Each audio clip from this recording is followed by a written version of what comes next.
டே அன்னைக்கு நிறைய பேருக்கு கிஃப்ட் கிடச்சிருக்கும். கடைசியில் வந்து எனக்கு என்ன கிஃப்ட் கிடச்சிச்சின்னு சொல்லி நான் சொல்கிறேன். அது உள்ளூர்லேயே கிடைக்கிற பொருளை எனக்கு வாங்கி கொடுத்துருந்தாங்கன்னா சரி விட்டுடலாம். ஃபாரினில் போய் இந்த ஒரு ப்ராடக்டை வந்து எனக்காக வாங்கி கொடுத்தாங்க. அவங்க வச்சுருக்கிறது பார்த்திங்கன்னா அதை விட ரொம்ப ரொம்ப கம்மி, ரேட்டு கம்மின்னு தான் சொல்லுவேன். ஆனால் எனக்கு வந்து 3 மடங்கு ஜாஸ்தியாக எனக்கு வாங்கி கொடுத்துருக்காங்க. எவ்வளோ பேர் இவ்வளோ சப்போர்ட்டிவாக இருப்பாங்கன்னு எனக்கு தெரியல. ஆனால் என்னோடய ஹஸ்பண்ட் வந்து ரொம்பவே சப்போர்ட்டிவ்.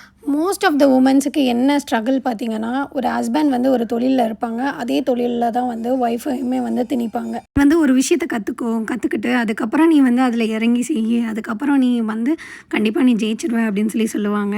ஸோ அதனால் வந்துட்டு கொஞ்சம் ட்ரெயின் அப் ஆனதுக்கப்புறம் எனக்காக துபாயில் போயிட்டு எனக்குன்னு ஒரு ஃபோன் வாங்கி கொடுத்தாங்க. ஆனால் வந்து அவங்க வந்து 13 தான் வச்சுருக்காங்க. ஆனால் எனக்குன்னு 17 Pro Max வாங்கி கொடுத்துருக்காங்க. இது மட்டும்தான் கேட்டிங்கன்னா இல்லவே இல்லை. நீ உழைச்சதுக்கான பலன் வந்து இதுதான் அப்படின்னு சொல்லிட்டு ஒரு கையில் இந்த அமௌண்ட்டையும் கொடுத்தாங்க.